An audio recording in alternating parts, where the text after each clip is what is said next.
So thank you all for joining. I'm excited to see so many BCMT members showing up in the chat, which is wonderful. We're at 87 right now. I notice there's a lot of other folks that are joining tonight that aren't BC Marine Trails members. I will take this opportunity to thank you for coming and encourage you to join as a member if you so choose. Your support helps us protect and preserve the coast. And you get a lot of sweet benefits too, like access to panels like this that are members only too. So we'll link in the chat a link to join as members. But it's great to see you all. My name is Andrew Godfrey. When I'm not sitting in a kayak, I'm sitting on the board of BC Marine Trails with a bunch of other amazing people. I've been so pumped to facilitate this. I am from Ontario, and so we are thawing out. And it was a very cold winter. I know it's not quite the same problem on the BC coast, but I'm starting to get super fired up for trip planning, as I'm sure you all are, which was kind of the impetus for this whole thing, to pull everybody together.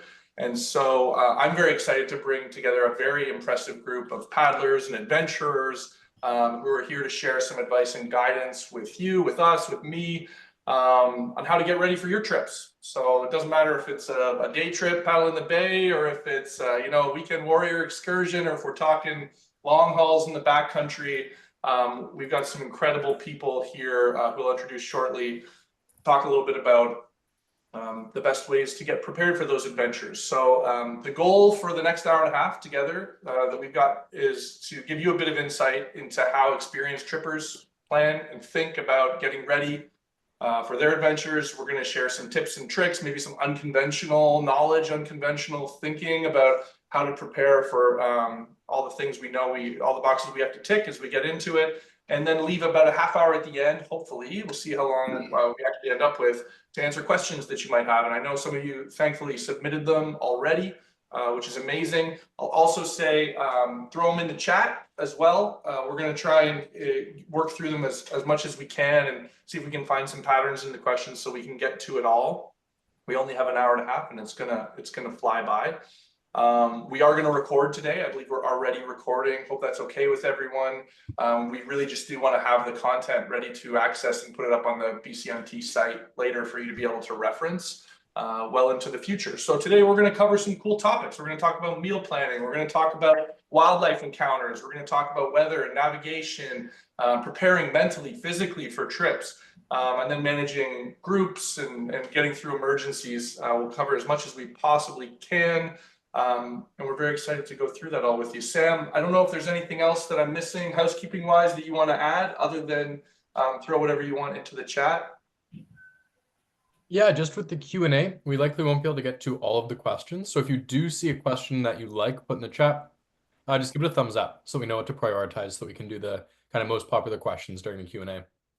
Amazing. Cool. Okay, great. Well, without further ado, let me introduce to you our esteemed panelists, who it's my great pleasure to share a screen with them today. Susan Conrad, Finn Steiner, Nathan Slater, and Jerry Kaye are all here, who have years and years of experience. We think decades, possibly a century. I'm not going to do the math, okay? But it's theoretically possible that we have that much experience spent up and down the coast. We're so grateful to have you all and to share your stories. I want to just introduce you, but I also want to invite you to introduce yourself a bit. And so what I'll ask is I'll just go around the table quickly and ask you to share your name, where you happen to be today on Earth Day 2025, and share a quick anecdote of what your first big trip was, the trip that you planned for where you were excited to kind of get into the sport, and what made that special for you. So I'll start with Susan Conrad. Yeah. Thanks for having me. It's really an honor to be on the panel tonight.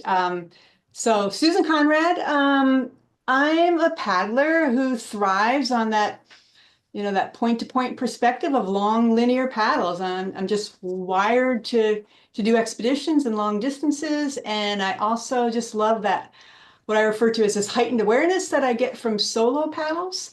That said, I do paddle with others and enjoy it very much and enjoy the shorter trips too. My first big trip, my first bona fide expedition was a through paddle of the Inside Passage. That was 2010. And so I paddled from Anacortes, Washington to Juneau, Alaska. Wonderful. I think that's on a lot of hit lists today. When I see the names on the thread, probably a lot of people are getting stoked to paddle the passage this summer. Thank you, Susan. Okay, we'll jump over to Finn Steiner. Yeah, hey, thanks for having me on the panel. Totally an Sure. honor to be amongst some paddling royalty here and here and have the chance to exchange some stories. I'm currently in Ucluelet in the traditional territory of the Ucluelet First Nation. My background is all through guiding and instruction, and particularly through the lens of expedition decision making and expedition behavior, and why we do the things that we do and why we think the way we do on expedition. So that's me. Amazing. Well, thank you so much for joining us. Yeah, and the first big trip that I went on, I kayaked around Vancouver Island by myself at 17. And lots of learning on that journey, and incredibly grateful to have come out of it on top and upright. Just a casual, low-key loop around Vancouver Island, no big deal. Okay. Nathan Slater. Hey, I'm happy to be here and also to be referred to as paddling royalty by Finn. That's really a good ego boost. I'm in Victoria right now in the traditional territory of the Lekwungen speaking peoples. I am a paddling instructor, outdoor educator. I canoe as well as kayak, and I try stand-up paddleboarding, but I'm not very good at it. My first trip that really set me on this path, I was probably 13. It was like a summer camp trip through the Gulf Islands, and I have a very distinct memory of when you turn a corner in a kayak and all of a sudden everything looks new. And that feeling of, wow, I was just looking at one thing and now the whole landscape is new. And then there's probably another corner around this corner that I should go check out. And that's always really stuck with me. Right on, man. Thank you for that. And last but certainly not least, Kaye, on Jerry's iPad here today. Jerry, would you care to tell us where you are today and a bit about your first trip? Sure. I'm here in Vancouver, just uphill from Jericho Beach. And I wouldn't characterize it as a first trip so much as a 40-year campaign to explore the coast of BC by kayak and sailboat. The longest trip was from Bella Bella to Tofino with my then girlfriend, now wife. And we did a presentation on our trip roughly 30 years ago. It was actually 29 years ago as a fundraiser for BC Marine Trails way back in the day. And I would characterize the other three here as paddling royalty. I'm just an old fat guy. I think you're on the table with the rest of these folks, so you've been elevated today, sir. Well, that's wonderful. Thank you all for, again, joining us. As I mentioned before, we have a lot of content to cover. There's kind of a new thing we're trying with this panel. And so today we're going to go pretty broad on the topics that we want to cover. I think we're going to find that certain ones we're going to want to drill into deeper, and we may have to return to some of the stuff in future panels. So, but we're going to try and spread a pretty wide net on this one in order to get to as much as possible as quickly as we can. So I've kind of organized a bunch of topics, but the first one I want to start with, I think really is about like the mental model of trip planning, which is something that we want to get into, I think, which is like, you've now got an idea for a trip, okay? Spring's coming around or summer or fall, and you say, oh, geez, it's getting to be that time. I'm getting a little restless. I want to go on a trip. I want to hear a bit about like, what's the first thing or the first couple things you do as you start to explore a new idea and turn it into a trip? And Jerry, I know you just went up, but I'm going to put you on the spot first and then work back from our list of kind of like where you start when you're thinking about a new trip. Sure. I start with, where am I curious about? Look at a map or read an article or saw something as inspiration, and I'm curious about there. And then I try to map out what's the envelope in days and miles that I want to explore where I'm curious about. Then I plan a route, work out the water and the food, and leave all the hard work to my wife. Amazing. Start throwing a dart at the map and then work back from there. Love it. Love it. Nathan, how about you? Where do you start when you've got an idea for a new trip? Yeah, I think obviously the first part is getting the idea, but once the idea is there, my first step is to tell people about it for two reasons. Reason one is that then I have some accountability. People know I've got a plan, and so I'm going to stick to it. But the other reason is that within my orbit, certainly, there's definitely a friend of a friend who's done a piece of something that I'm trying to do. So it creates the network of who am I going to ask? What are they going to tell me? Who are they going to lead me to next? And where will I sort of fill in the pieces of knowledge? Um, so that's my process right off the bat, is just blabbing about my plans to people. Make them jealous, hopefully, and maybe even entice them to come along. Yeah, that's the other part of it. Right on. How about you, Finn? Where do you start? I really like the idea of a circle of possibility. So this idea of a little bit of math to start off. So a point on the map that I find interesting or intriguing, and then I work out how many days I have and how many nautical miles or kilometers I'm willing to paddle in that day or in that number of days. And then I draw a circle with the radius of that total paddling distance around from that point on the map. And then from there, a route of combination of campsites and options seems to emerge. And then oftentimes a difficult point is tying that back into a launching or a landing point. But I like that idea as a place-based method for exploration. And does seasonality play into that at all for you? Or are you just thinking kind of generally, this is the trip and I'll find a place to drop it in the calendar? Yeah, a little bit of timing. I tend to also look at historical weather patterns a lot. So when are the most exposed sections the kindest for paddling conditions? When are they the least kind? And is that the intention of the trip to have it all easy, or are we adding challenge unintentionally? And sometimes just asking what level of suffering the trip is intended to be. Type 1 or type 2 fun, right? Absolutely. Wonderful. Well, we'll talk a bit about weather and navigation and like getting ready for a bit of suffering a little bit later. But Susan, why don't you tell us, where do you start when you're thinking about one of your expeditions or trips? Yeah, well, the first thing I think of is logistics, right? How I'm going to handle those. So I park myself in front of the computer and I just start opening tabs like crazy. First tab is probably going to be my Google Calendar. That's kind of my Bible, it seems like, and see what kind of time frame I've got to work with. And then I'm going to open up, little plug, BC Marine Trails. I mean, I'm going to go right to the member map, and that's just a phenomenal resource on so many levels. If my trip's going to be down here in the States or up in Alaska, I'll also have Deep Zoom, which doesn't work in Canada, but it's a great planning tool. Google Earth, of course, and then you got to think of how I'm going to get to this adventure and back, which sometimes could be the most exciting part. So I'll probably have BC ferries or Alaska ferries link up and kind of be looking at those schedules.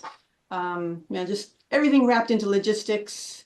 Kind of like Finn was saying, how much time I've got, what the campsites are, the distance between those campsites, how long that's going to take to paddle. That's going to dictate the time frame.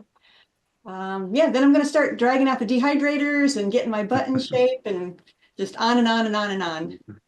I love that idea of like carving off a window of time and like filling it with all the details from all the sources that you have. And there's so much, like there's so many different places you can pull info from. And I see you've got your inspiration behind you too of the coast that you can probably start at and pick where you haven't been yet and then do pick the next spot. But that's a great point about BC Marine Trails being a good source of data. Our public map has a lot of great information, and our member map has even more for folks that are trying to plan trips for the summer. So I love that plug. So for folks that are kind of getting into paddling along the coast and getting into remote areas, one of the topics that I've seen come up a lot, it came up in the questions that were sent around beforehand, was around wildlife encounters. The Pacific Coast is an incredible place to see all kinds of wonderful wildlife. Some of it's a bit dangerous, or at least perceived to be. And so we talk a bit about encounters and the encounters we want to have, like the good kind of us being able to see sea mammals from a distance. And we talk about encounters that we don't want to have, negative encounters where maybe something comes into your camp.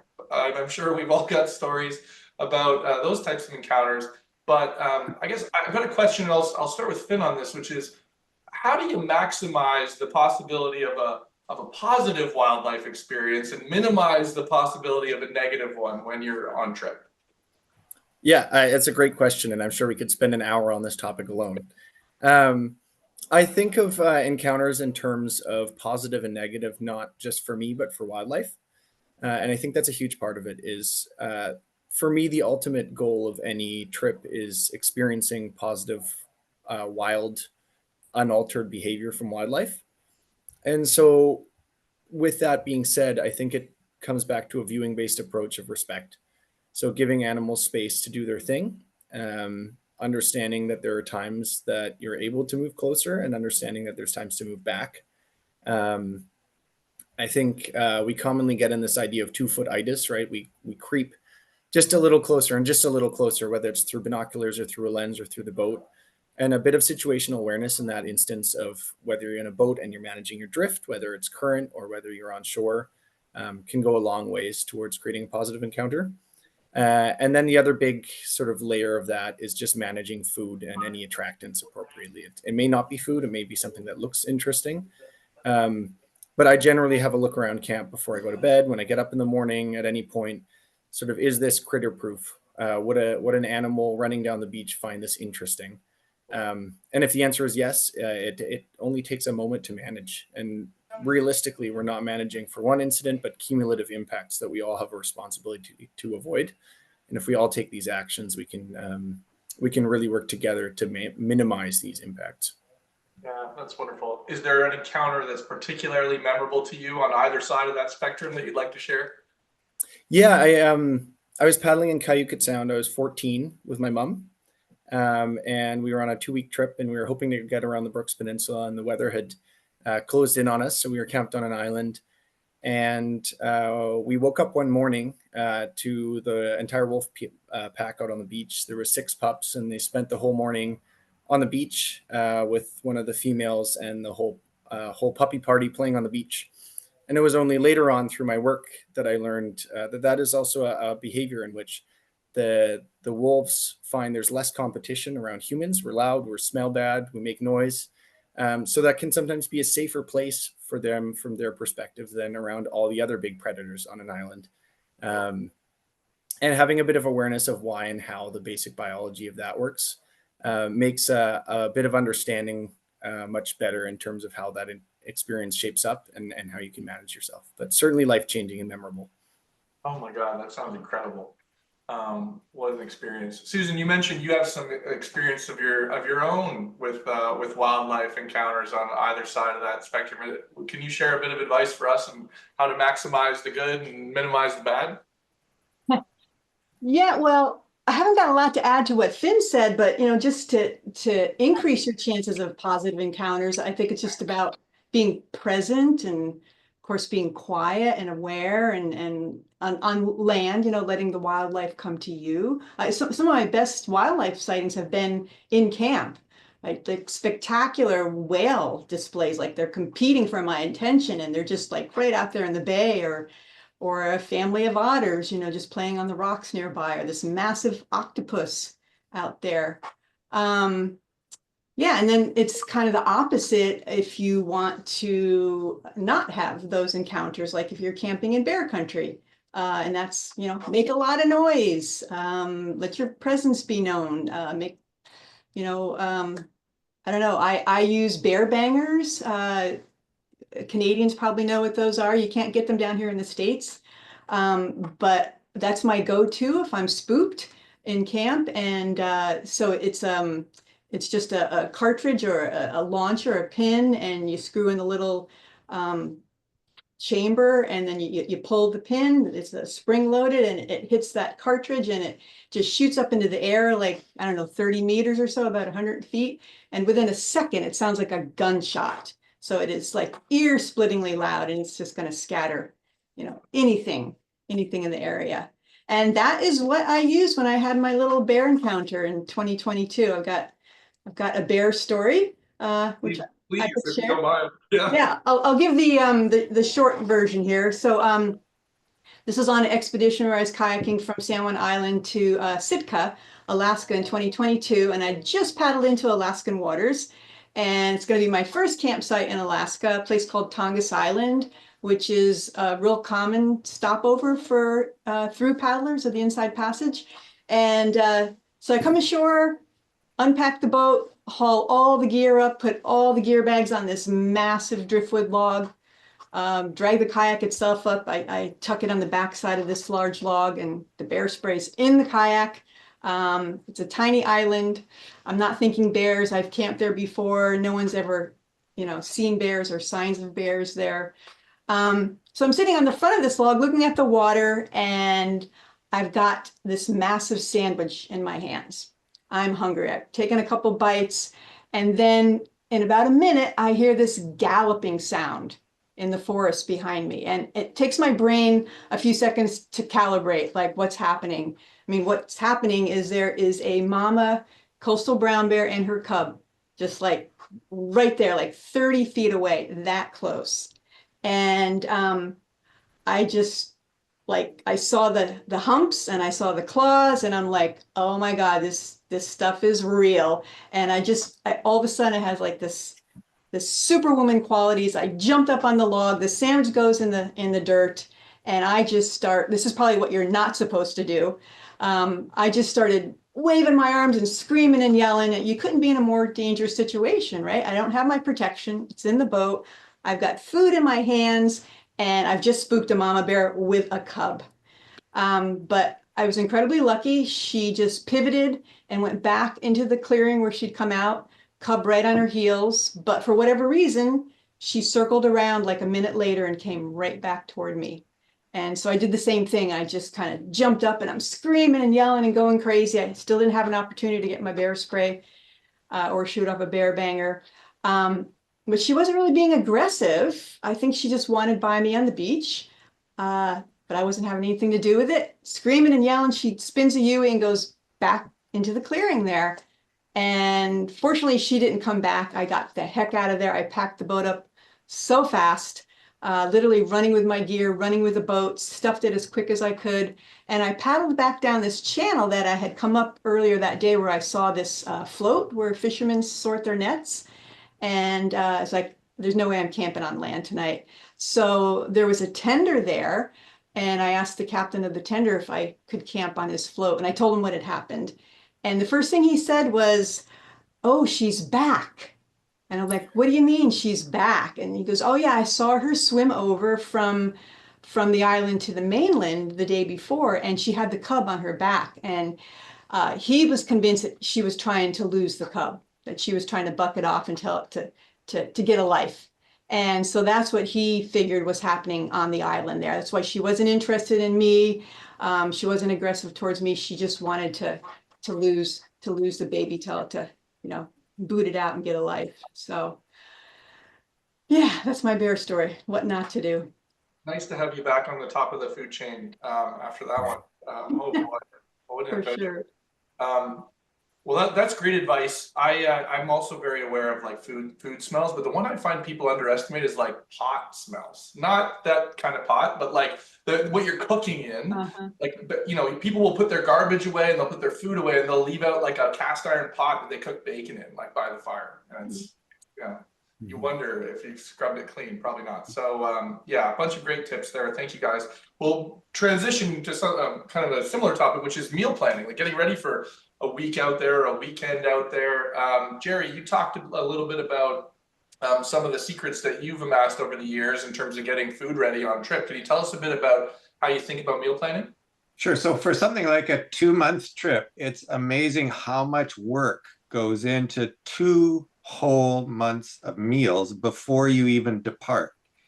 It's an astonishing amount of work. And as Susan was saying, getting the food dryer out and all these recipes, how much do you dry yourself?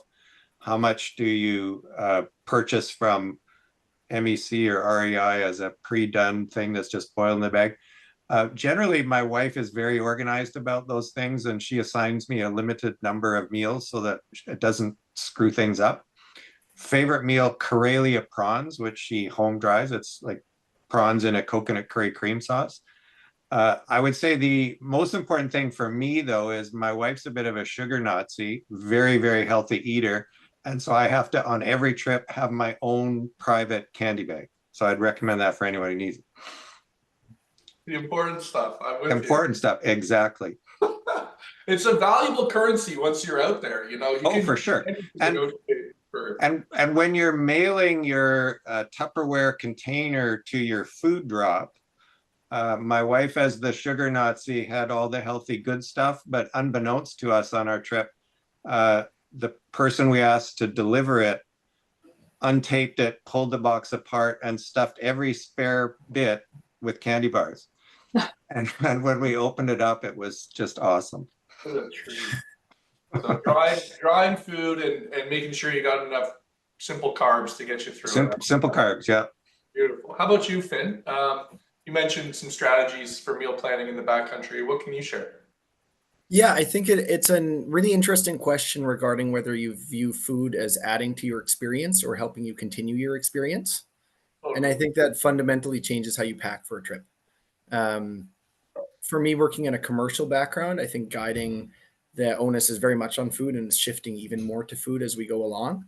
So I find the general question is, do you bring water, weight, and food as pre-constituted food, or do you need to find water more frequently along the way to rehydrate your food?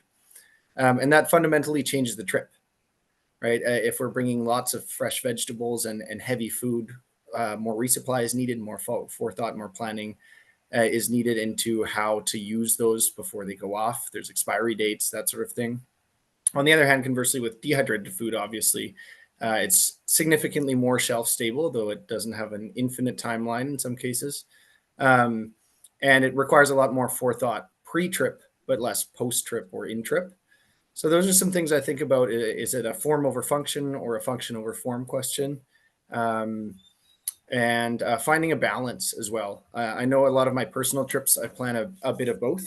So I like to give myself the idea of, say I'm going for a week-long trip, I'll give myself weekend meals and I'll give myself weekday meals. So I've got something to look forward to, be it on a rest day or, you've made it through another week of adventure.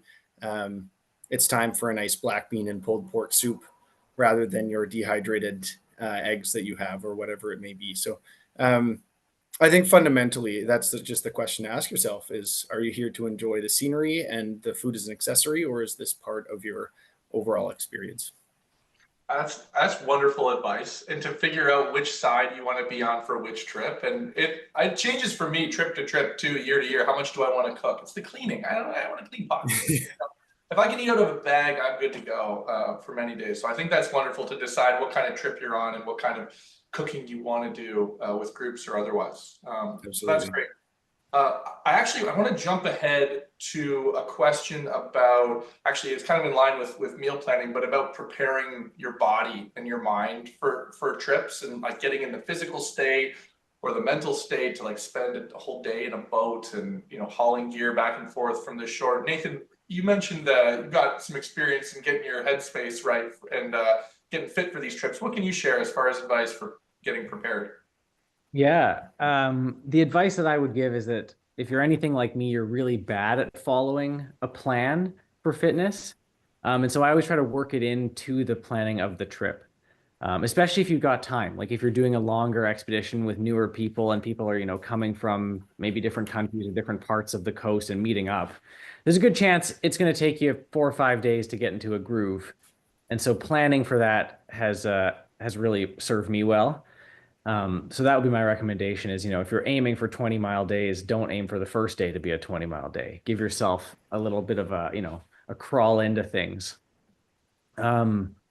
And then really for kayaking, especially like making sure that you fit into your boat and your boat fits you really nicely, because it's way easier to, shave a bit of foam or add some padding when it's sitting in your lawn at home than when you're already on trip and you're like, oh, I really wish I had an extra ½ inch of leg room. So figuring out that stuff ahead of time really makes a world of difference. Do you do any like physical training exercises, stretching, anything like that specifically for paddling long distances? Yeah, I've got really tight hamstrings, and so I spend a lot of time trying to touch the ground. God bless. I've never done it. Someday, maybe. That's wonderful. Susan, I kind of want to like nest in what we talked about before, like meal planning, like kind of the 3 sides, like getting your body ready, getting your mind ready for like big trips and bringing enough fuel with you in an effective way. Can you talk to us a bit about how you think about those 3 things together? Yeah, well, starting with the food, it's interesting. You ask 10 different paddlers what they're going to bring for food on their trips, and you're going to get 10 radically different answers, right? I'm a big fan of dehydrating my own food. Probably about 75% of my meals I'll dehydrate. Things that I make in my own kitchen, lots of one-pot meals, my favorite soups and stews and things like that. And then I'll supplement it with prepackaged foods. My motto's always been like, if you wouldn't eat it at home, why bring it into the backcountry? So I'm a firm believer. Like I like to look forward to, when I'm paddling, I like to look forward to dinner and camp that night. And as I'm paddling, I'm usually like visualizing everything in the dry bags. It's like, oh, what have I got? What's in, the red bag, or what dessert do I have that I bring for tonight? So I really believe that having good nutrition and lots of calories is going to, impact the success of my trip and my mental and physical status. So that's the food. You got to bring a lot of chocolate. One trip I ran out of chocolate. That was a disaster. And I like having a little bit of crunch and color. So even though I plan a lot of really, nutritious meals, after a while, truth be told, it's like you're just eating a different variety of mush. So I always try to pack some crunch and color. And by that, I mean, it's super easy to throw in some beets or a small head of red cabbage or an onion or a couple of carrots, and they'll roll around in the hatches, for a good week or so. So it's just kind of nice to have that, chop them up or grate them into your whatever it is that you're eating, make a little salad. So that goes a really long way for me, for sure. And then as far as physical preparation, I guess sports specificity, right? If you want to be good at any sport, you got to do that sport. So if I've got a big trip coming up, I'm just going to start logging the miles. And I'm also a big fan of cross training. So get out there on my mountain bike. Lots and lots of yoga. I think at my age, I'm in my mid 60s now, that if I wasn't religiously doing yoga for decades, I would not be getting in and out of that cockpit like I do for sure. So stretching is really key. Yeah, core body mobility for me. Just Yeah. sitting there with a ball and just like moving back and forth ahead of a trip. Like if you do that 10 times Absolutely. in a row, it's incredible. Yeah. We had a question actually, Susan, in the chat that I thought we might as well just hit while we're talking about this. But packing food for extended trips without using a lot of plastic. There's mention here that you've solved this a couple of different ways. The mention of butcher paper here. Do you have any advice for folks? Yeah. Well, I didn't solve it. I was totally inspired by a couple of gals that did the Inside Passage. Oh gosh, when was that? Maybe like 2014 or something. But Lucy Graham and Matilda, I can't think of her last name, but they're a couple of Aussies, and they did it 100% plastic free, which is so inspiring. They just wanted to transfer their off-water life that was plastic free to their expeditions. And usually our knee-jerk reaction when we're planning a trip is go out and buy Ziploc bags, right? And so they helped break me of that habit. And so I don't do it 100%, but more and more I'm transitioning all the food that I dehydrate. I predominantly travel solo, so it's single servings. The first layer is food grade butcher paper, and then the next 2 or 3 layers is just newsprint. And then those meals are labeled and go into my dry bags. And then you can use that paper as fire starter. Yeah, I love it. It's a real feel good feeling along the way for sure. That's great advice. Thank you. I hope that answers your question. There's a cool one in the chat too about whether you hang food every night, and so folks just add your own comments in there in the thread. I'm very curious, like where this big group nets out in terms of that. I do want to change gears a little bit and talk a little bit more about the planning tools and how we plan using mapping tools, electronic devices. Planning for weather using things like radio. It can seem kind of daunting for people getting into the sport to know like what tools to use. And there was a long time where there were none of these tools. I'm sure, Jerry, when you did your trip up to Central Coast, you had paper maps, maybe, unless you left them at home. I'm curious if, Nathan, you want to share a little bit about the tools or rituals or habits that you use as you're thinking about navigation and weather planning. Yeah, I guess maybe I'll speak on weather planning and I'll leave navigation to someone else. But there's kind of a couple tools that I really like. One would be if I have cellular reception, windy.com. They have an app that's really quite good. A visualizer for weather information. It gets really granular. I quite like it. It's a red app. There's 2 apps called Windy. The red one is the one I like. But then the opposite would be the information from either the government of Canada if you're in Canada, or NOAA if you're in the States. And they provide it over VHF or online or over the phone. But VHF is super practical, especially on our section of coast here where the VHF transmission is great. It does take a long time to get sort of comfortable understanding what that robot lady is saying. But it's also really, I find it quite therapeutic. So to put it on while you're making breakfast and you can hear it a couple of times while you have your morning. And it gets you in this habit of, if nothing else, thinking about the weather. You're not sort of blindly going out for the day. You've thought about where the weather patterns are coming from, what's happening, what you're seeing, sort of comparing it with what's there in front of you.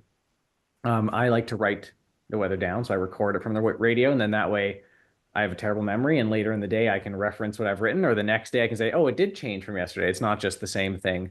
I have a bit of a sort of record of that sort of stuff. But those are my two big weather tools, and obviously combine that with what you're seeing, because it's all well and good to have the forecast say it's going to be calm and, you know, little whispers of wind. But if you're seeing a gale, you should just get off the water.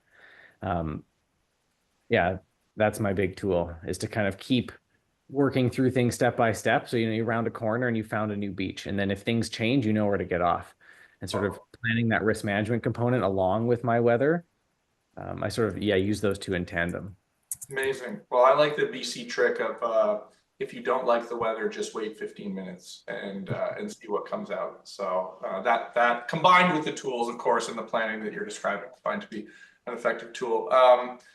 Susan, navigation, you've done so many long distance trips into so many interesting places. Can you talk a little bit about your tooling and how you think about planning around navigation, weather, you know, anything that might come up unexpectedly through a trip like that?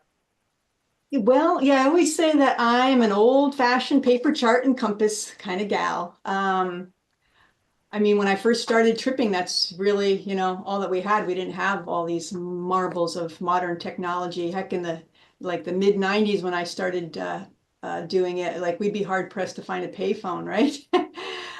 So I just really like paper charts, partly because I had already owned them. I inherited probably well over $1,000 worth of nautical charts from a dear friend, and those are also annotated by some pretty amazing paddlers who are no longer with us, so they're priceless in terms of that.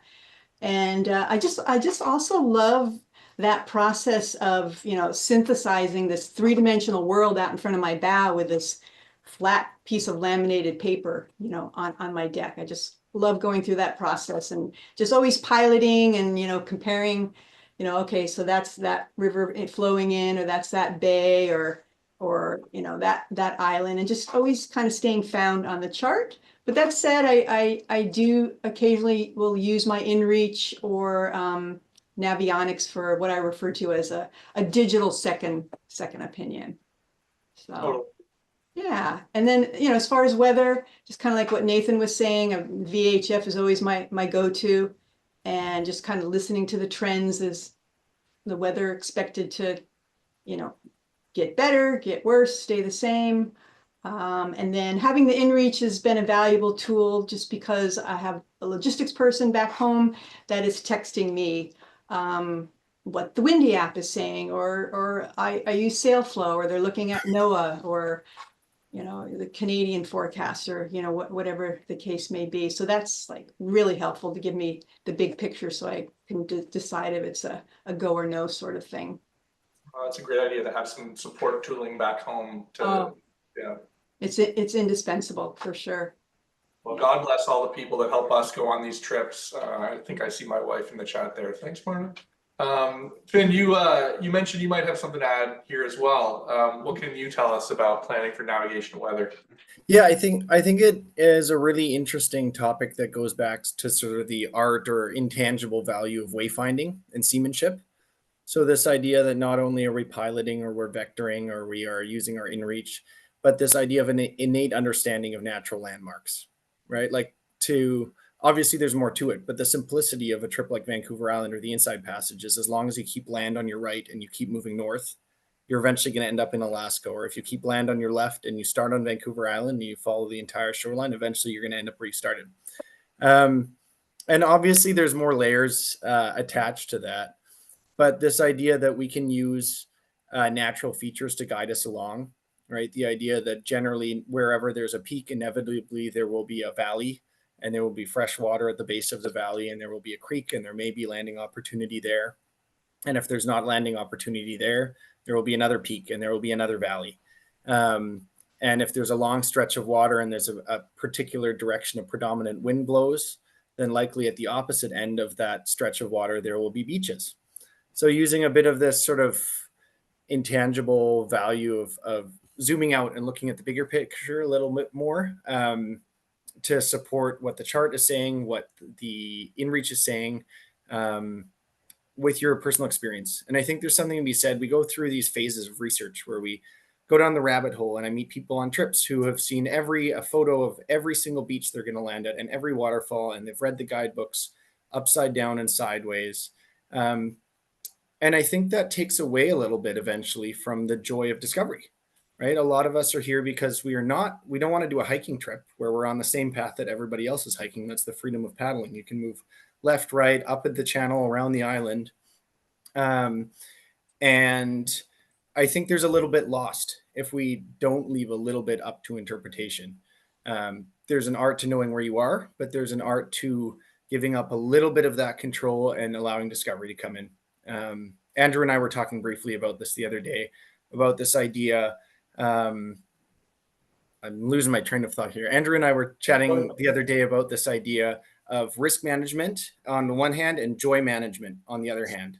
So this idea that we spend a lot of our time isolating risk from our lives and minimizing the risk and the chance, but in a sort of polarity sense, thinking about two different sides of a battery, there's also the joy side of where is your fulfillment coming from paddling. And that's something important to bear in mind as you're paddling along, is leave space where you feel comfortable, identify moments that you can leave up to question marks, and you can let yourself make those joyful discoveries. Because for me, that's what keeps me interested and engaged in paddling, is finding out what's around the next corner.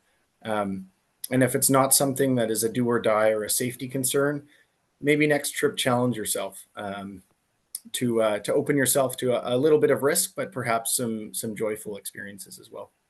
Yeah, that's wonderful. I love the idea of taking a moment and just like watching, like looking around you. We do tend to lean on the tech and on the charts a lot to tell us like which is the island, you know, and you get confused if you're not like absorbing the scene. I do find it very entertaining though to imagine that that's how you ended up getting all the way around Vancouver Island, you guys. That you just like kept it on your left and just kept going, and one day you got back to where you started. So that's a very entertaining visual too.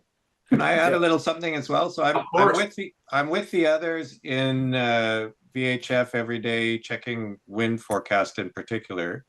I would say when I'm doing my planning, I try to have multiple layers going on. I'm physical charts. I use the BC Marine Trails website. But also while out there, there's this whole plethora of information you have to collect around the physical features of what's ahead of you. And, oh, now it's a dense fog. I wasn't planning for that. How do I maintain some comfort about where I'm going? But I always plan both rest stops, bailout points, and where I hope to camp. And very importantly, I always build in a big buffer in my trips so that I'm not forced to go out in bad weather conditions. I had to wait 4 days for a weather window to cross Queen Charlotte Strait. I once had to wait 4 days for a weather window. It's blowing 50 knot winds to get around Cape Scott. You don't want to be in a position where you have to set out in those conditions. And I always, early in my paddling journeys, would be very confident about what the alternate or what the outside sources of information would give me. Over time and with experience, I also layer in where they're wrong. For example, winds can be stronger than they say around headlands. If you combine it with reflected waves around a headland, the paddling conditions can get really gnarly. How long is the fetch in this particular area? That means there's going to be much bigger waves than in a protected area. And you have to, I think, have years of experience to layer in all of those adjustments you have to make to what you read and hear from the official sources. Yeah, that's great. Yeah, I might add something really quickly there. Something I felt really helps with my mental framework is not just thinking about weather in terms of a linear forecast. I mean, how often is weather exactly what is forecasted on the radio or in real life? I like to think of it as this vector of probability of the forecast could be 25% wrong this way, or it could be 25% wrong this way. And asking myself, how much uncertainty can I afford today on this crossing or this particular risk or this decision? And thinking about if the spectrum sways to the left, maybe I can afford more uncertainty, but if it sways to the right, maybe I cannot. Obviously, the bigger our challenge, the more risk we're accepting, maybe the narrower that focus and that scope is. But I think that's a great risk management tool to incorporate into your weather decision making in how you plan trips. And I'll even sketch this out in my logbook with some of the different contrasting forecasts, look at different information that doesn't agree when I'm trying to figure out whether I can make a no-go or no-go decision. Yeah, I love that. And layering in that, Jerry, what you said too, which is like plan for the wind days, use them. You plan for them, Well, enjoy the beach. Well, and I've had the wind forecast be completely wrong, where it's blowing from the opposite direction that they say it will be. And I've had to paddle into the wrong direction of wind in dangerous conditions because I hadn't left enough of a buffer for myself. Yeah. And so it's learning from those mistakes that you build in an adjustment for how much do I need to, weigh different probabilities for what might happen, and how much of an extra cushion do I need to build in. And it's through my mistakes, some of which I've written about, that I've learned. Happy accidents, and you're here to share the stories, so they couldn't have been that bad, right? Yeah, that's wonderful. And in terms of navigation and charts, we are, one of the things, I don't know that it has shipped yet, but is the BC Marine Trails is going to make it a little easier to use charts on our map. There's a feature working in the background that may or may not come to life to make it easier for you to pick the charts that you're going to need for your adventure. If that's something you want to see on the map, we'd love to see you throw it up in the chat and let us know if that's something we should build out. Obviously, we're trying to improve it all the time with features that make it easier for you to travel safely.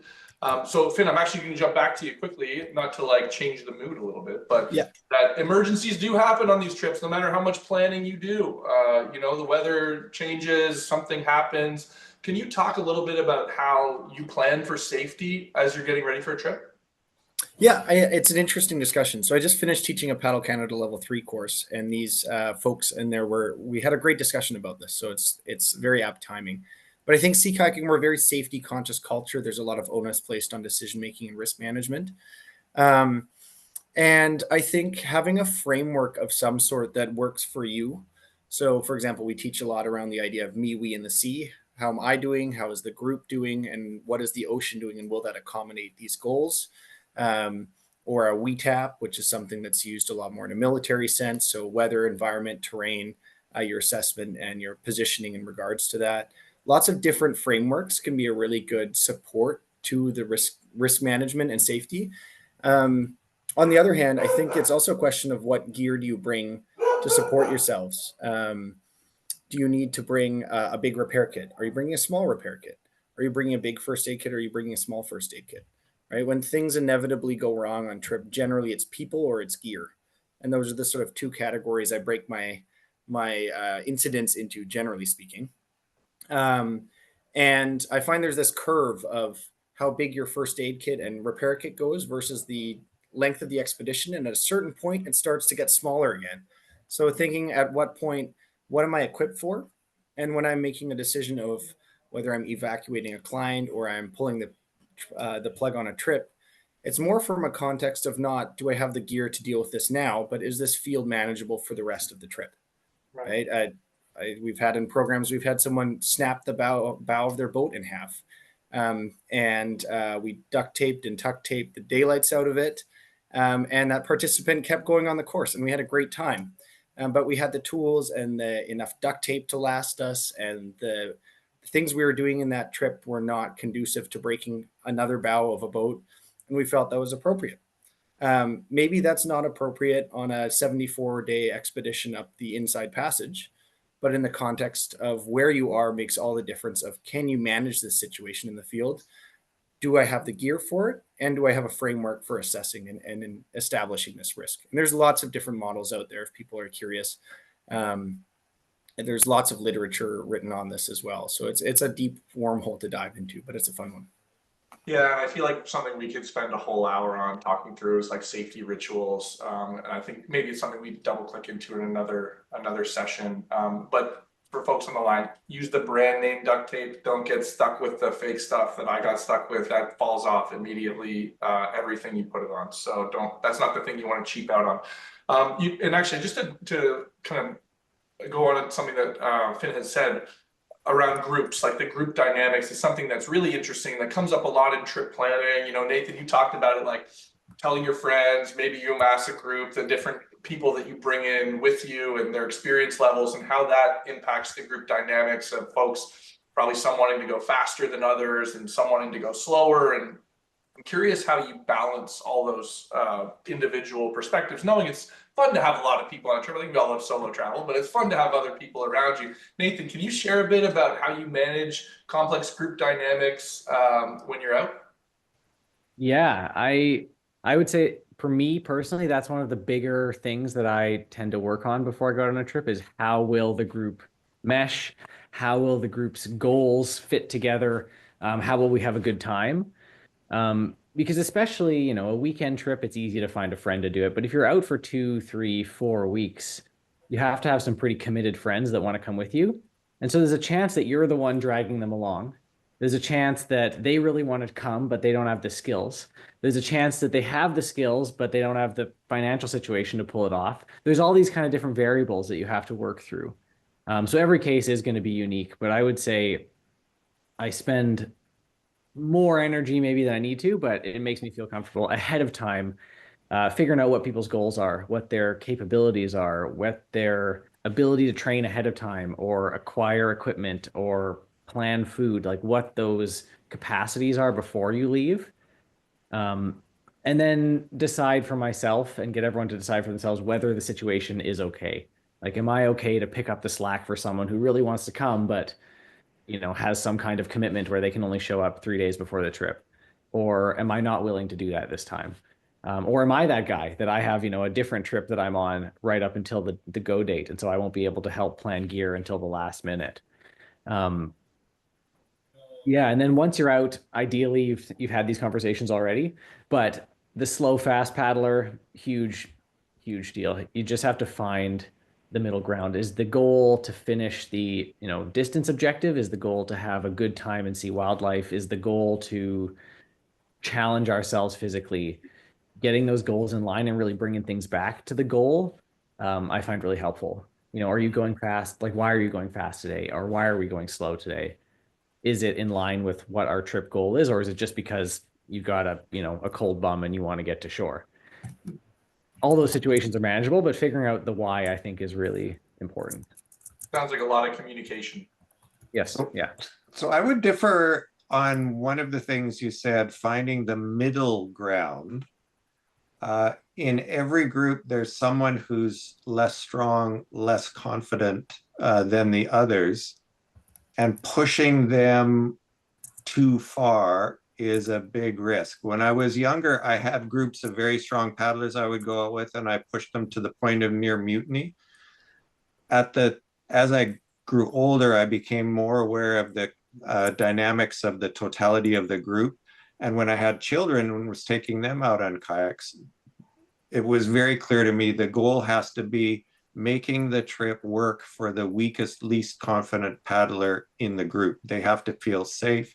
They have to find the joy that everyone else does. And everyone else in the group has to accept that. Otherwise, it's torture for that slowest person. Totally. And I actually think as a guide, it's torture for you too if you don't settle into that idea that you're not going to be able to push as hard as you want to.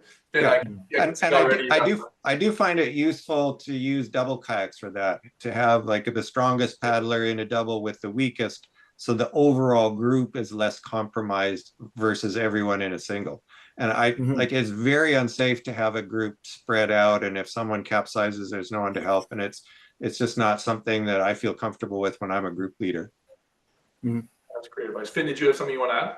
Yeah, I think something we don't talk a lot about in the sea kayaking space, but something that's talked a lot more in whitewater and expedition mountain climbing, as well as this idea of a trip contract. So whether it's a verbal or written trip contract, that's discussed before the trip and attacks some of these big questions. How far are we paddling? What time do we get up in the morning? Are we making group meals? Are we making meals together? What if there's an incident? Do we all turn around? Do we all stop? Right? There's a friend of mine who did a trip around Vancouver Island with another friend a number of years ago. And they were having these questions, and not only involving themselves, but their partners, right? To the point of the question is, what if there's a fatality on trip? And one of the guys in this story said, well, just leave my body in a tree. And his wife obviously disagreed with that and said, well, no, I think the trip should end. And we should wrap that trip up and make sure that your body ends up at home.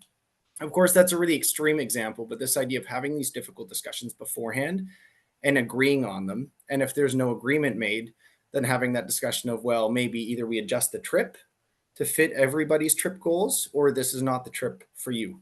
Because reality is that I believe paddling is a very inclusive sport, and I believe there's tons of opportunity for everybody to do the same trips. But in terms of pacing and weather decision and food and group travel, not every trip is for every person. And having an awareness of that and putting the ego aside to say, you know what, this is not the trip for me, right? Are we bringing alcohol? Are we not? Are we paddling 40 nautical miles a day and pushing ourselves till we nearly puke? That doesn't sound a trip like that I would be interested in, but there's people out there to which that appeals. So I think having those hard discussions beforehand in sort of a formalized context, whether it's written down or oral, as a group, will solve a lot of these problems before they arrive. That's great advice. Thank you guys. So to change gears a little bit, we don't need to talk about the bad situations for much longer. I am curious, I'm not going to pinpoint Susan and Jerry for any particular reason here, but to talk about getting the approach to tripping as we get older and how your approach has changed maybe over the years. And I'm not sure if it has, but I'm curious whether or not you have adapted your approach and appetite to doing various trips. Susan, do you have anything you could share with us about gracefully on trip? Oh yeah. Well, when I did my first through paddle, my first expedition, I was 49 in 2010. So I'll let you guys do the math on that. And then I got this crazy idea I was going to do it again in 2022. So I'd always joke, 12 years older, 12 years wiser, 12 years slower. So I'm definitely, well, I'm not doing the distances that I used to do. I would do 25, 30 miles a day, day after day after day. And on the 2022 trip, I had a couple of 20, 30 miler days because I had to, but for the most part, I intentionally wanted to do shorter days, 15 to 20 miles, and also just very aware of my body mechanics, right? And going into the trip fit, just feeling like, especially going solo, I just felt that I would have the best chance for success if I was in tip-top shape at the beginning of the trip. And then underway, just like I said, just being very aware of body mechanics, especially on land. And, I used to just huck the boat up on my shoulder and walk up and down the beach with it. I don't do that anymore unless I really have to. I get really creative with driftwood, log rollers. And I drag the boat a lot, to be honest. Replacing a keel strip is a lot less expensive than back surgery. Or multiple kayak visits for sure. At the same time, whenever I start complaining, like everything just hurts so much, or I'm just too old for this crap, I always think back to my hero, my inspiration, a woman named Audrey Sutherland, who's referred to as the grande dame of expedition paddling, and she paddled tens of thousands of miles in her 60s, 70s, and into her 80s. Yeah, so I'm actually writing a book about her from retracing her route on the 2022 trip. But I mean, she's just the epitome of, thumbing your nose at this ageism, especially as it relates to, adventure, women adventurers. So yeah, I always think of her when I start complaining. That's awesome. And I do love the keel strip's cheaper to replace than your back. Absolutely, right. And I've heard dragging your boat through the sand actually sands it down, makes it smoother, and makes it lighter because you're filing away parts of the fiber. So I'll go with that. That's just physics. I don't know. And how about you, Jerry? Anything to add on top of that? So keel strips, absolutely, yes, done that. fewer miles, longer stays at pretty beaches. Mhm. Focus on the inner journey more than the miles. What is it I'm trying to get psychologically out of this trip? Is it about miles or pretty sunsets or wine with friends or glimpses of enlightenment or wildlife encounters or journaling, or like there's many ways to approach it beyond just miles. And I would say I walked the Camino de Santiago this past year, 800 kilometers across Spain. And there's a saying on the Camino, walk your own Camino, at your pace, your way. And it's the same thing for kayakers. If you're Audrey Sutherland and you're still fit and strong at 80, then 2 thumbs up, go for it. But you have to do what's right for you, and that's different for everyone. Right on. Totally. Thank you for that. And Nathan, Finn, I'm gonna ask you that same question in 30 years. So start thinking about your answers now. You've got lots of time to come up with them. Great. Definitely, I paddle now in a different way than I did when I was 18. Yeah. Starting again. Longevity, man. We got a lot of time ahead of you. I'm going to start wrapping this up because I do want to get to Q&A and leave a bit of time for that, but I have a couple more questions. So one is gear's changed a lot over the last, I mean, shit, every year it feels like it gets way better and I end up spending too much money on it. I am curious to get from the group, just an idea of a piece of gear that that you're in love with right now, or like salivating over getting ahead of your next trip. Maybe like a little luxury you bring on the trip, or just something practical that you don't think is in everybody's kayak. Jerry, I've got you tagged for this one. Yeah, Outback oven, man. Fresh cinnamon buns en route, apple crumble. Food matters. Big time. Outback oven is underrated, I think. Does it, Finn, Nathan, Susan, any that you want to add on to that? Favorite gear that you'll bring with you? Yeah, I'll chime in. And I was hoping you'd ask this question because I brought it as a show and tell. Let's see. So this is called a widget, and I'm a little biased. I'm an Exped ambassador. It's a Swiss company. I use a lot of their gear, but so this will pump. It fits in the palm of my hand, right? This is not very big, and this will interface with most any valve on camping mattresses, for sure Expeds, but I think a lot of other manufacturers as well. And there is a little button here.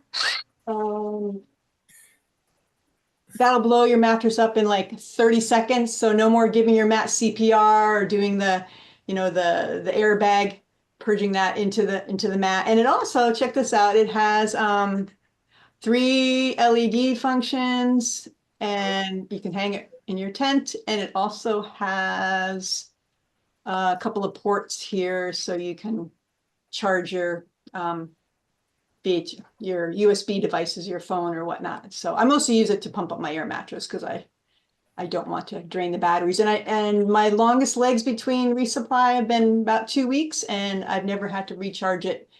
I've never run out of power, I should say, between ports. So it lasts a long time. I love the multi-use. Anything that does more than one thing is allowed on, maybe not anything, but it has to do more than one thing to show up in the trip log. What about you, Finn, or Nathan? Go, Finn. You tell. Okay.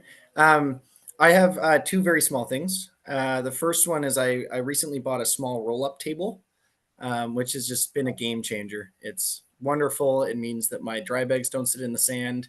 I don't cook on it because I'm not a fan of spilling hot liquids into my lap, but having that around is a wonderful asset. And the other thing is a very small plastic brush with very stiff bristles. And I'll use that to brush off any area to get the sand out of it. And I feel like that on a long expedition, sand gets everywhere. It ends up in zippers, on tables, in your stove, in your dry suit. And having something to brush the sand out on a dry day makes all the difference in my mood and temperament. And that's just as much for me as it is for other people that I'm paddling with. Amazing. Nice. I was going to shout out my storm keg, and I thought Finn was going to do the same, so I wanted to get ahead of him actually. But it's like a jacket that also is a spray skirt. So it's like one giant thing. The one I have is orange. It makes me look like a rotted pumpkin when I put it on. But it fits over top of a PFD. And so basically what happens is if you're all dressed up for paddling, you got your dry suit, you got your wetsuit, your PFD, all your gear, and now you've become cold, you can just put this giant thing over top of everything you're wearing, including your skirt. It's magnificent. Very, highly very functional, and you look good in it, and that's half the job, right? So if you don't look good doing it, what's the point? I'll throw mine in just as the last one, which was I know it's small, but it's like a little lantern that you can hang, a little candle lantern. There's something very civilized about having a light at your campsite that can direct you back when you've gone to the washroom or you've gone down to the water, and you've just got a beacon there for you that's, you know, a glowing flame. I'm a big fan of it, even though it weighs a little bit. It helps me out. Well, I only have one last question for you. Thank you all for sticking around. And the question is, if you could go back in time, knowing all this, which you've amassed over decades, a century or longer maybe, what is a piece of advice you would go back and tell yourself before you did that big trip? And maybe we can give folks on the line a leg up here ahead of whatever their next big trip is. So Susan, I'm going to start with you. Piece of advice to my rookie self. Especially when the going gets a little rough, to always remind myself that I chose this, right? I chose this. And always pack lots of chocolate. Don't forget the chocolate. Absolutely. Right on. How about you, Nathan? I think I'll basically call back to something I said earlier, which is to take the time to announce what you're going to do to your friends and then seek out all the advice that's out there. I find it very uncomfortable to ask people for advice and to talk about myself and to talk about what I'm interested in doing. But getting beyond that has really served me well. There's such a wealth of information out there. And most people who've done a cool thing just want to talk about the cool thing so that you can do the cool thing as well. And so, yeah, that's what I think. Oh, that's great. Ask for more. Yeah, I love that. How about you, Finn? Learn how to cook at least one foraged meal outdoors. Less from a survival perspective, but just for a fun. You never know when you have a rest day, and you can challenge yourself. It's a great skill, and it works really well with impressing friends and first dates. Big time. That is and there's a wonderful book. I'm sure many people here have it, Edible and Medicinal Flora on the West Coast, which gives you a good, like, it's not a travelable book, the version I have, but a great tip to find the right stuff. And how about you, Jerry? Something you'd go back in time and tell your rookie self going on your first big trip? I like that foraged food suggestion. I've done that multiple times with kids. It's absolutely fabulous. Mm-hmm. What I would say is adopt an experimental mindset around everything, about trip length, about what your paddling rhythm is. Are you a move every day or a 2 days on, 2 days off kind of person? Tents and gear, experiment, and think of it not as one trip, but in my case, a 40-year campaign of exploring the whole coast of British Columbia by kayak, by sailboat.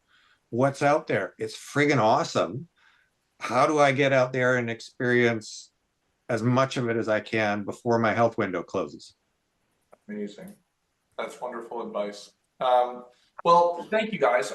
Those are all the questions I have, just those casual few questions. I know we covered a lot of topics, but thank you so much for sharing your stories. I have great news for you, which is that when we started, this was at 107 participants, and there's 107 participants now. So nobody left.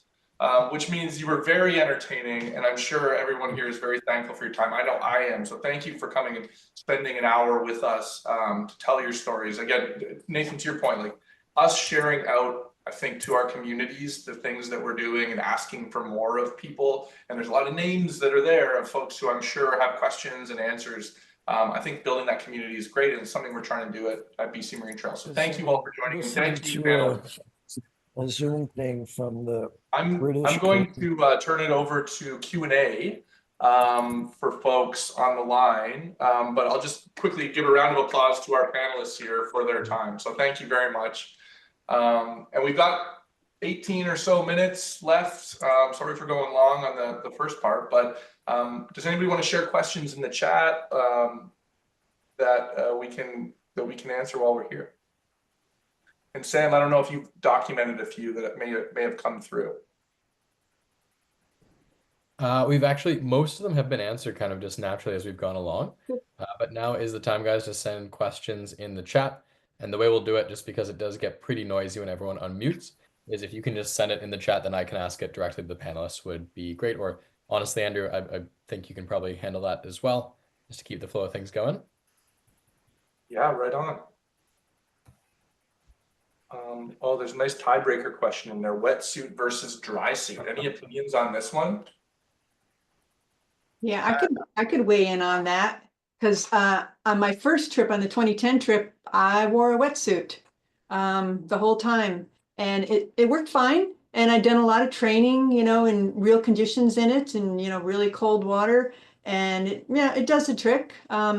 But on a long trip, it's kind of like putting on wet underwear every day, but worse. But I just swore because, I was younger then and I was paddling really long distances that I just swore that I was going to melt in a dry suit or just totally destroy it because I'm really hard on gear.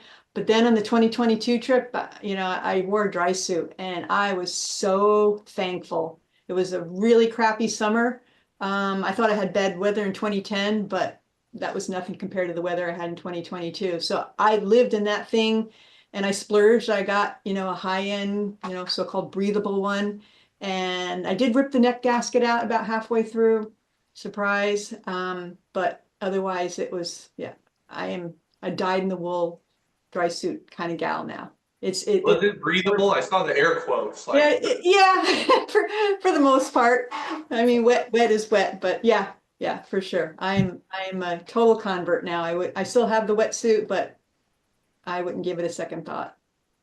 Right on. Kevin has a question about the best way to find water sources. Finn, you briefly touched on this, using eyesight and looking for certain patterns. Do you have any advice on the best way to find water sources along the coast? Yeah, I think it ties back into this conversation we had earlier regarding wayfinding. So really thinking about the lay of the land. Peaks are followed by valleys and troughs hold water, whether it's a trickle or not. I often tell myself that there's water and I just haven't found it yet.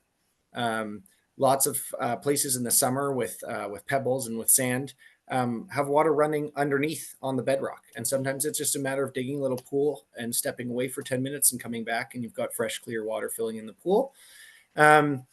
Just following along and following along the terrain and really living by that, I think makes a huge difference. And I really try, if I'm on a trip where I'm covering lots of distance, I try and camp near water sources.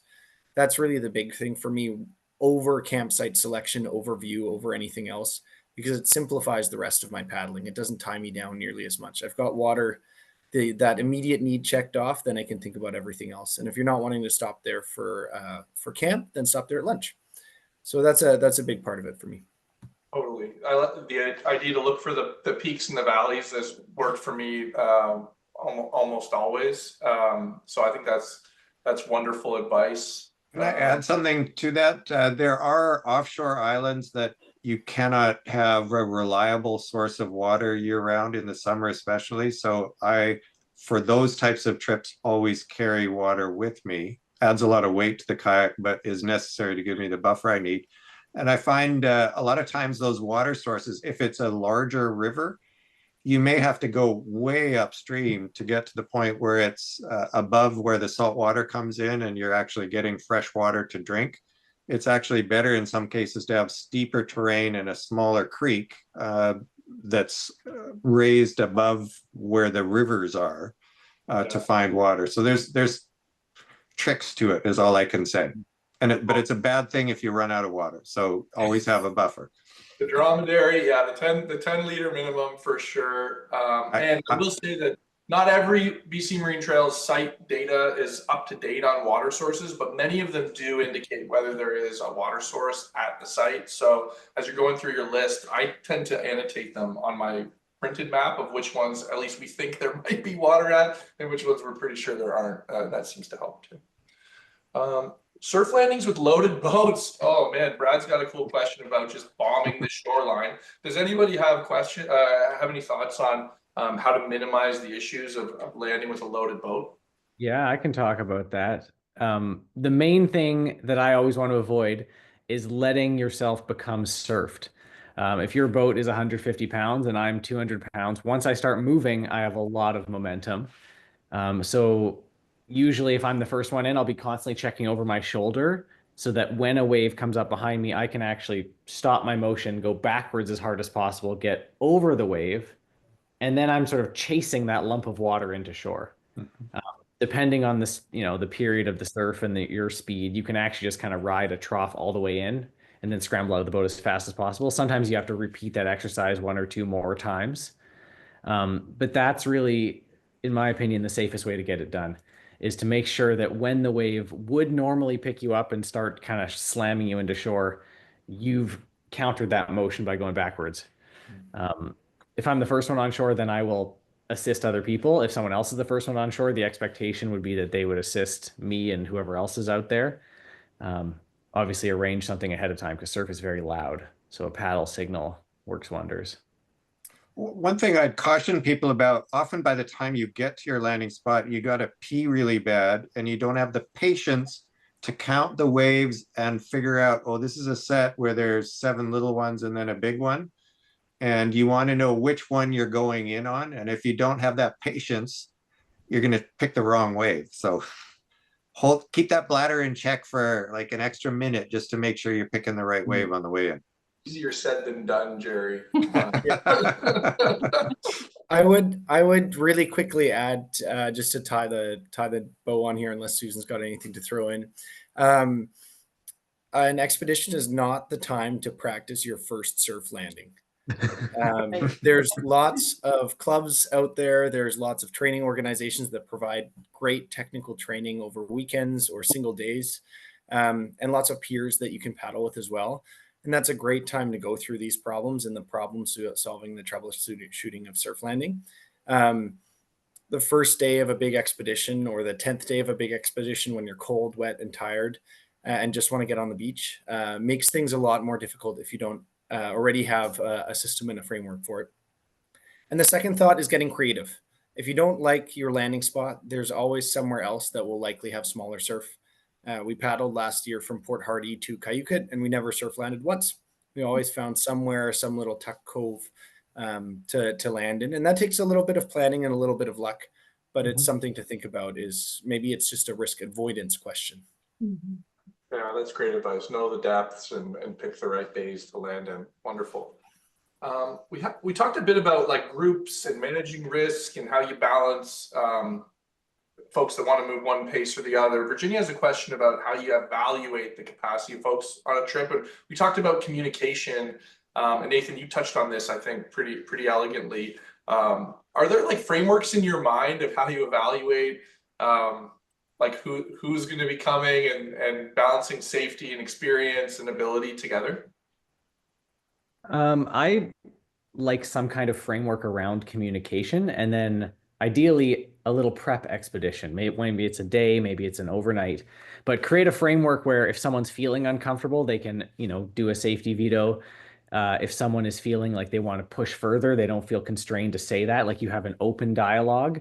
And then usually at the end of that prep day, everyone in the group will have a bit of a sense of where they can slot the other group members. Like, oh, maybe I'm a little bit more conservative in my decision-making, but I have more energy than someone else. And maybe someone else is willing to make more bold decisions, but, whatever the case may be. I think the easiest way is to sort of feel it out in the real world, using some kind of strategy so that people feel like they can speak up and not be, not feel uncomfortable about that. Yeah, I think that's great advice, to just say the thing. Like if you have concerns, talk to people about it, talk through it, and talk through those difficult scenarios about how we're going to handle this together. It doesn't benefit you to find out on trip how people feel about various outcomes. I would say one thing to keep in mind if you're paddling with children or grandchildren, one parent gave me advice long ago: keep your kids warm, dry, and well fed, and they'll follow you to the ends of the earth. And there's a lot of truth in that. I've started family trips with my kids when they were 5 and 3. And the whole point, make it enjoyable for them. And you're building paddling buddies who will return and do other trips with you. And it should be the same for adults. Make sure everyone is finding something enjoyable for them. It shouldn't be terror. It shouldn't be pain. It should be fun. And how do you engineer that in should be the focus of any group leader. You can save the suffering for when they're teenagers. That's fair. Okay, we have a question with a couple thumbs up, so we got to get to it. Favorite water purification method: pills, pumps, building up an immune system so you can just drink river water. What are your picks? I use pills not because they're delicious, but because I can drop them in a dromedary and then keep paddling. That's my strategy. How about you? I use the Sawyer squeeze. It's not very big. It works efficiently. Yeah, I've used it for several years now. I love it. Are you pumping that into like a bigger bladder, Susan, or just like that's Yeah, your day I'm trying bottle? to think. It interfaces perfectly with those bigger smart water bottles. Yeah, and so I think it's been a while since I've been on a trip, but I think that's what I do, and then I'll transfer it to my dromedary bags. Yeah, and I have iodine tablets too. On the first trip, on the 2010 trip, I never treated my water. And I never had any issues, but in 2021 on a shorter, like 8-day trip, I got giardia, and that cured me of that. So now I'm like super cautious. I use the iodine pills because they can be treating the water while you're paddling, but I also have a filter system with me. I like to have redundancy around water specifically because if you don't have a water solution, things spiral out of control very quickly. I agree. I love tabs. I think tabs are fantastic just for the sense of drop it in, don't worry about it. And I oftentimes bring a little fire pot with me as my redundancy. It helps for cooking meals, but worst case scenario, you can boil water on the fire and have some safe drinking water that way in the morning. So Yeah. Redundancy, absolutely. And to offset, the tablets can have kind of a funky taste to them. So to offset that, I'll often pack a lemon or an orange, and just that little bit of citrus in there kind of neutralizes that. Or there's a product, they're just like little packets of, it's almost like a little packet of lemonade, True Lemon, I think it's called. And they're smaller than like a packet of Sweet and Low. And you could put that in your Nalgene bottle, or yeah, I probably wouldn't put it in a dromedary bag, but yeah, and it totally neutralizes that funky taste.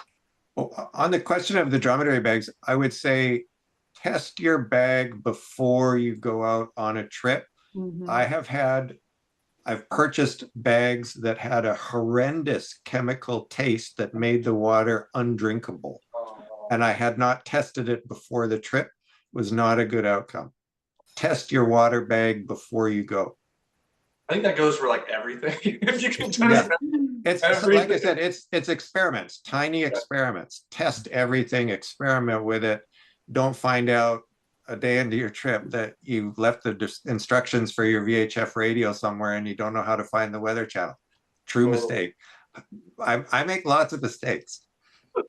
Well, I'm actually surprised we've got so many pills people here. Usually I find it to be more pumps, but maybe that's just an Eastern Canada thing. I opted for one of those like expensive hand pumps that doesn't move so fast. And then there's also a gravity one that's really great, like an MSR one that you can scoop up a bunch of river water. And if you're processing water for a big group, it does like 4 or 8 liters at a time, which is pretty great. The other trick is whiskey actually is an antiseptic. So drink that. I'm pretty sure you don't need any of this stuff because there's no viruses that want to live in your stomach. So, okay, I think we've got like 3 minutes left. We've got a question here about the mindset of solo versus group expeditions. And I'm curious from the group whether your approach to going on a solo trip versus a group trip is like fundamentally different, or if you have a mental model of how you think about that. And I'll call on anybody that wants to answer it. I guess I'll chime in just briefly because we just have a couple minutes left. But for me, being primarily a solo paddler, that mindset is, A, it's staying positive, and B, it's just keeping my fears in check, right? That's just so critical because fear can paralyze you. And I've got a couple of strategies dealing with that fear, but the main one I'll touch on quickly is just having this conversation with myself, like doing this, are my fears in sync with reality? So like, is the fear I'm experiencing, is it directly proportionate to what's really happening, in front of me? So is it like a real valid threat that demands immediate action? Like, is there a bear in the camp? Or is this a perceived threat based on my assumption that something or someone's going to harm me, that a bear might come into the camp, and I'm wasting all this energy and, brain matter worrying on it. So it's just like compartmentalizing your fears, or if I didn't do that, I would never get off the beach on day one. Great idea. I think asking yourself, is this in a group paddling context? Is this decision something that I want, or is this something that the group wants? Because oftentimes we get in this mindset of, especially if you're in a trip leadership capacity or you've helped plan it, we get involved with these perceived goals of what we want. And being able to step back and disengage with no ego involved and say, you know what, like this is what we planned and we're proceeding, or this is not what we've planned, but as a group, this is actually going to make for a more conducive and wholesome experience, can be a really challenging mental framework to work through, but it's incredibly rewarding and it makes you a heck of a lot more fun to paddle with your peers. Amazing. Nathan or Jerry, either of you want to take the last word on that one with 1 minute to go? I do some of each. First choice is always to go with my awesome wife because she's totally rocks.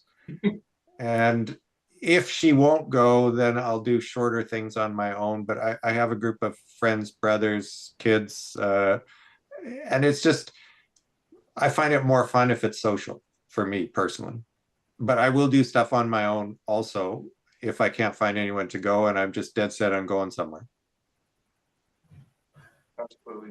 Nathan, any last thoughts? The challenge I face is that if I'm alone, I don't know how to stop moving. The piece for me, less perhaps about risk management and more about energy management, is reminding myself to slow down. I will say, when I paddle with my wife, all the mistakes, 100% of them are mine. There's a reason I'd rather go with her.